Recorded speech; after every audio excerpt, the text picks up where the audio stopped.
ቆስቁሱት እስቲ እግዚአብሔር በእኔ የሚሰራው ምንድነው? ምን ፈልገን የፈጠርከኝ እዚህ ምድር ላይ ያመጣኝ? በእኔ ምንድነው እቅድ? በማይረቡ ሰዎች ስትሰራ ይቻለው ከኔ በላይ የማይረባ የለም። ታዲያ በእኔ ላይ ለምን አትሰራም? የትናንት ቁስላችንን እየጎለጎሉ ማውጣት ወደፊት መሄድ የለም። ብዙዎቻችን ወደ ኋላ ነው ራሱ ወደ ኋላ የሚሰራ ሪሞት ማለት እኛ ነው። ሌሎቹስ ቢነኩ ብዙ ተአምር የሚሰሩ ነገሮች ተሰጥቶናል። እግዚአብሔር እያንዳንዳችን ውስጥ ያስቀመጠው ጸጋ አለ። እንድታነሳሳው እመክርሃለሁ። ባንተ ያለውን የመንፈስ ቅዱስ ጸጋ እንድታነሳሳው እመክርሃለሁ። ጸጋ ሲባል የንግግር ችሎታ ምናምን አይደለም። በጣም መጽሐፍ ቅዱስ ላይ ያሉ ዋና ዋና ስራ የሰሩ ተናጋሪዎች ንግግር የማይችሉ ሰዎች ነው። ለምሳሌ እስራኤልን ከግብጽ ነፃ ያወጣው ነብዩ ማን ነው? ሙሴ ነው። ሙሴ ኮልታፋ የእግዚአብሔር ቀን አይገርማችሁ? ኮልታፋ ሰው አሁን አፈ ጉባኤ ይሆናል ለምክር ቤት። እግዚአብሔር ግን አፈ ጉባኤ አድርጎ የመረጠው ኮልታፋው። እዚህ መሃል ጸጋ የሌለው ሰው የለም። ያለ ስራ የፈጠረው ሰው የለም። ከዚህ መሃል እግዚአብሔር በእኛ የሆነ ድንቅ ነገር ሊያደርግ ይፈልጋል። ኤልያስን የመገበው ቁራ ነው። የእግዚአብሔር ቅኔ እኮ ይገርማል። ለኤልያስ ጧት ስጋ እያመጣ ያበላው ቁራ ነው። እንደው ካልጠፋ ወፍ ማለት ነው። ስጋ መስጠት የማይፈልግ ወፍ ማን ነው? ቁራ ሲመነትፍ እንጂ ሲያቀርብ አይታችሁ ታውቃላችሁ? እግዚአብሔር ቅኔው አያችሁ። እንደ ቁራ ካሉ ስግብግቦች ነጥቄ ሰጣችኋለሁ እኮ እያለ እግዚአብሔር እችላለሁ በሚሉ ሰዎች ስራ ሰርቶ አያውቅ። አልችልም ካልክ መቻል ትጀምራለህ። እችላለሁ ካልክም አንዳንድ ሰዎች በጣም ይሞሉናል ሆዳችን እስኪነፋ ድረስ። እችላለሁ ካልክ ትችላለህ። አትችልም እንዴ? እችላለሁ በይ የኔ እህት አይዞሽ የሚሉ ሰዎች አሉ። ወንድሜ አትችልም። እችላለሁ ካልንም ኃይልን በሚሰጠኝ በክርስቶስ ሁሉን እችላለሁ። በደካሞች መስራት ያውቃል። ኃይሌ በድካምህ ይገለጣል ብሎታል። እስኪ በሉ ኃይሌ በድካምህ። በቃ እግዚአብሔር በደካሞች ነው የሚሰራው። ቅዱስ ጳውሎስ ለክርስትና ልጁ ለጢሞቴዎስ እንዲህ ሲል ይመክረዋል። በአንተ ያለውን የመንፈስ ቅዱስ ጸጋ እንድታነሳሳው እመክርሃለሁ። በአንተ ያለውን የመንፈስ ቅዱስ ጸጋ ምን እንድትለው? እንድትቆሰቆሰው።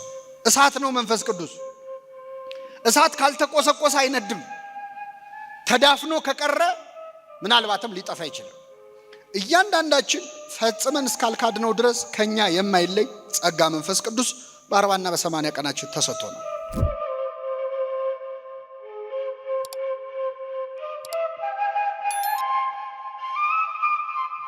በስመ አብ ወወልድ ወመንፈስ ቅዱስ አሃዱ አምላክ አሜን። ሐዋርያት መንፈስ ቅዱስ ተሰጣቸው። በዚህ በተሰጣቸው ጸጋ በዓለም ሁሉ ዞረው አስተማሩ። እኛ እዚህ አዳራሽ ውስጥ ያለን ሰዎችስ ጸጋችን ምንድን ነው? ለሐዋርያት የተሰጠ መንፈስ ቅዱስ ለኛ ተሰጥቷል? አልተሰጠም? አልተሰጣችሁም? አልተጠመቃችሁም? በአርባና ስንጠመቅ ምን ተሰጥቶናል? ጸጋ መንፈስ ቅዱስ ተሰጥቶናል። ለሐዋርያት የተሰጠው ለኛም ተሰጥቷል። ሐዋርያት የሰሩትን እኛ መስራት ያልቻልነው ለምንድን ነው? ቅዱስ ጳውሎስ ለክርስትና ልጁ ለጢሞቴዎስ እንዲህ ሲል ይመክረዋል። በአንተ ያለውን የመንፈስ ቅዱስ ጸጋ እንድታነሳሳው እመክርሃለሁ። በአንተ ያለውን የመንፈስ ቅዱስ ጸጋ ምን እንድትለው? እንድትቆሰቆሰው። እሳት ነው መንፈስ ቅዱስ። እሳት ካልተቆሰቆሰ አይነድም። ተዳፍኖ ከቀረ ምናልባትም ሊጠፋ ይችላል። እያንዳንዳችን ፈጽመን እስካልካድነው ድረስ ከኛ የማይለይ ጸጋ መንፈስ ቅዱስ በ40 እና በ80 ቀናችን ተሰጥቶናል። በተሰጠን ጸጋ እንድናገለግል ግን ምን አለ? ባንተ ያለውን የመንፈስ ቅዱስ ጸጋ እንድታነሳሳው እመክርሃለሁ። ጸጋ ሲባል መዘመር፣ መስበክ፣ መቀደስ ምናምን ይመስላል። ይሄ የቤተክርስቲያን አገልግሎቶች ውስጥ ያሉ ስራዎች እሱ አይደለም። ብዙ ጸጋ አለ። የጸጋ ስጦታ ልዩ ልዩ ነው። መንፈስ ቅዱስ ግን አንድ ነው። ለአንዱ ትዕግስት ይሰጠዋል ጸጋ ሆኖ፣ ለአንዱ ንጽህና ይሰጠዋል፣ ለአንዱ መመጽወት ይሰጠዋል፣ ለአንዱ ማስተዳደር ይሰጠዋል። የግድ በቤተ ክርስቲያን ያለው አገልግሎት ብቻ አይደለም። መንፈስ ቅዱስ በ40 እና በ80 ቀን ሲሰጠን ሁላችንም ላይ ይሰራል። እዚህ መሃል ጸጋ የሌለው ሰው የለም። ያለ ስራ የፈጠረው ሰው የለም። ከዚህ መሃል እግዚአብሔር በእኛ የሆነ ድንቅ ነገር ሊያደርግ ይፈልጋል። በጣም ይገርመኝ ቤታችን የምንጠቀምበትን ቴሌቪዥን ማብራት ማጥፋት የምንጠቀምበት ሪሞት አለ አይደል? ከኔ ጋር ናችሁ? ምንድነው ሪሞቱ? ምንድነው የሚሰራው? እስቲ ያበራል፣ ያጠፋል፣ ሌላስ? ይቀይራል ቻናል፣ ሌላስ? ድምጽ ይቀንሳል፣ ድምጽ ይጨምራል። ወደ ኋላ ፊልም ወይ ምናምን ከሆነ ወደ ኋላ ማድረግ ይችላል አይደል? ወደፊት ያደርጋል። ሌላ ስራ የለውም። እላዩ ላይ ያሉት ነጠብጣቦቹ የሚነኩት ነገሮች ትንሽ ናቸው ብዙ ናቸው? እኛ የምንጠቀመው ግን 5 ነው። ብዙዎቻችን የምንጠቀመው ማጥፋት፣ ማብራት፣ ድምጽ መቀነስ፣ ድምጽ መጨመር፣ ወደ ኋላ ወደፊት። የቀሩት ምንድነው የሚሰሩት? እስቲ ቤት ሂዱና ያዋቸው። ምን እንደሚሰሩ ሳናቅ ልንሞት ነው። ገዝተነው ገንዘብ አውጥተንበት ያ ሁሉ ጠቅ ሲደረግ የሚሰራ በጣም ብዙ ነገር አለው፣ ግን አልተጠቀምንበት። ሪሞት ውስጥ ችግር የለውም። እኛ ራሳችን እኮ እንደዛ ነን። እግዚአብሔር የሰጠን ጸጋ በጣም ብዙ ነው፣ ግን የምንችለው ማብራት፣ ማጥፋት፣ መተኛት፣ መነሳት፣ ድምጽ መጨመር፣ መጮህ ማለት ነው፣ ድምጽ መቀነስ። እንደውም አንዳንዶቻችን ሪዋይንድ ነው፣ ወደ ኋላ እየሄድን ስለ ትናንት ህይወታችን ማውራት፣ የትናንት ቁስላችንን እየጎለጎሉ ማውጣት። ወደፊት መሄድ የለም። ብዙዎቻችን ወደ ኋላ ነው። ራሱ ወደ ኋላ የሚሰራ ሪሞት ማለት እኛ ነው። ሌሎቹስ ቢነኩ ብዙ ተአምር የሚሰሩ ነገሮች ተሰጥቶናል። እግዚአብሔር እያንዳንዳችን ውስጥ ያስቀመጠው ጸጋ አለ። እንድታነሳሳው እመክርሃለሁ።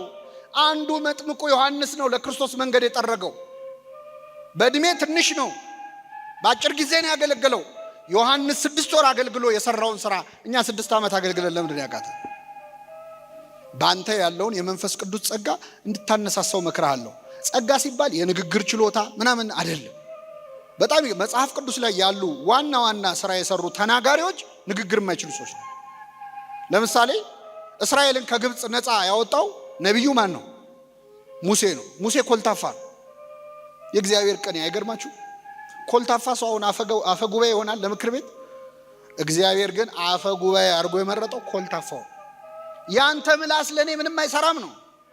ሙሴ ደና ጉልበት እያለው አልሰራበትም እግዚአብሔር። ትዝ ይላችኋል? ሙሴ ቤተ መንግስት ውስጥ ነበረ፣ ለፈርዖን ቅርብ ነበረ፣ የግብፅን ቋንቋ ያውቃል። ስትራቴጂካሊ ጥሩ ቦታ ላይ ነው ያለው። እስራኤልን ነፃ ሊያወጣ ሲሞክር ግን አላወጣቸው። ወጣት ነው፣ ለእስራኤላዊው አግዞ ግብፃዊውን ገደለው። እንኳን እሱን ነፃ ሊያወጣ እሱም ስደተኛው ነው፣ ተባረረ። 40 ዓመት ሙሉ በበረሃ በምድረ በዳ ኖረ። 80 ዓመት ሲሞላው እግዚአብሔር ሕዝቤን ነፃ አውጣለው። ስንት ዓመት ሲሞላው? አሁን ለሥራ የሚመቸው ከ40 ዓመትና ከ80 ዓመት የትኛው? ደና ጉልበት ያለው መቼ ነው? አልፈልግም አለ እግዚአብሔር። አይፈልግም። ያንተ ጡንቻ ለኔ ምንም አይሰራም። ግብፅ ውስጥ ስትራቴጂካሊ ቤተ መንግስት ውስጥ እያለ የፈርዖን ቋንቋ ተናጋሪ አልፈልግም። መቼ ነው የሰራበት? እጸጳጦስ እግር ስር ወድቆ ሲደፋ ነው። ምድረ በዳ ላይ ሄዶ በረሃብ ሲቆላ ሲጾም መከራ ሲያይ ያኔ ህዝቤን ነፃ አውጣለሁ።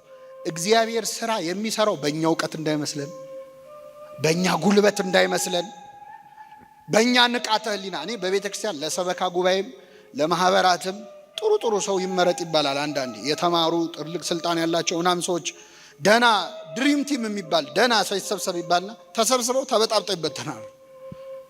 ለምን? እግዚአብሔር በእኛ እውቀት አይሰራም። በትሁታን ነው እግዚአብሔር የሚሰራው። እችላለሁ በሚሉ ሰዎች ሰርቶ ያውቅ።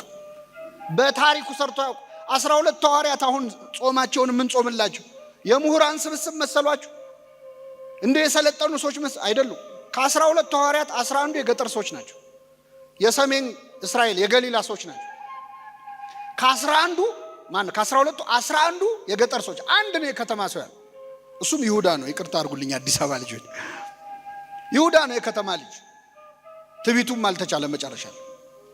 ኮልታፎች፣ ንግግራቸው አንደበታቸው ርቱ ያልሆነ ፈሪዎች፣ ተጠራጣሪዎች፣ በእነሱ ድክመት እግዚአብሔር ስራ ሰራ።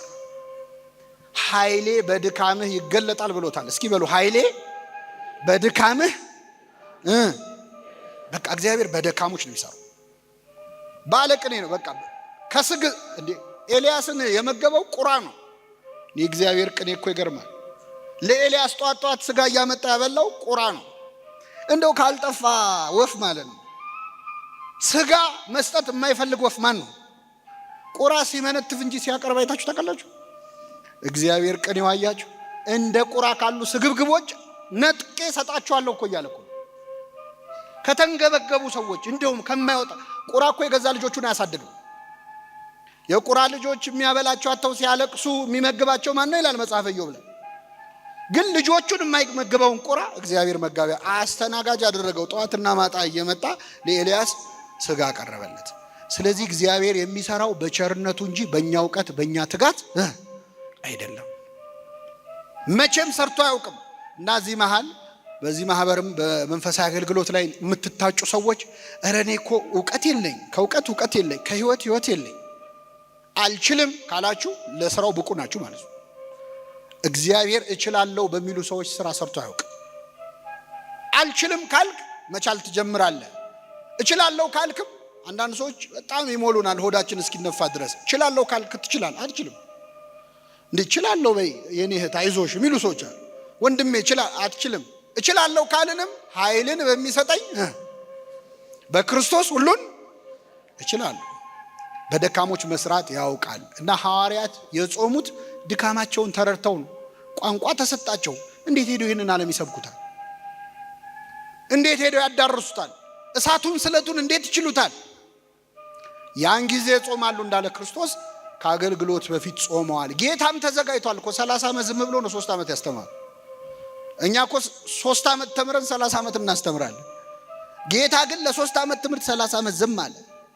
መጥምቁ ዮሐንስ መንግስተ ሰማይ ቀርባለች ንስሐ ገቡ ከማለቱ በፊት ምድረ በዳ ላይ ነው የነበረው። ጾም ላይ ነበር፣ ጸሎት ላይ ነው የነበረው። ቅዱስ ጳውሎስ በደማስቆ መንገድ ላይ ከተመረጠ በኋላ ሊሰብክ አልወጣም። ወደ አረብ ሀገር ሄድኩኝ 3 ዓመት ቆየለ። ጸልየዋል። ስለዚህ አገልግሎት ጸሎት ካለበት ጾም ካለበት እኛ ባንሰራውም ስራውን ማን ይሰራዋል? እግዚአብሔር ይሰራዋል። አለዚያ ግን ገንዘባችን የሚሰራው ከመሰለን ዕውቀታችን የሚሰራው ከመሰለን እግዚአብሔር እጁን ከዛ አገልግሎት ላይ ያነሳል።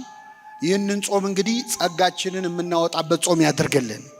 አዎ የሆነ እንደው የተደበቀ አቅም የሌለው ሰው የለም። ምክንያቱም ለኔም ላንተም የተሰጠው በ40 ቀን የተሰጠን መንፈስ ቅዱስ ስንት ነው? አንድ ነው። የጸጋ ስጦታ ልዩ ልዩ ነው። መንፈስ ቅዱስ ግን ስንት ነው? ስለዚህ ቆስቁሱት እስቲ። እግዚአብሔር በእኔ የሚሰራው ምንድን ነው? ምን ፈልገን የፈጠርከኝ እዚህ ምድር ላይ ያመጣኝ? በእኔ ምንድን ነው እቅድ? በማይረቡ ሰዎች ስትሰራ ይቻለሁ።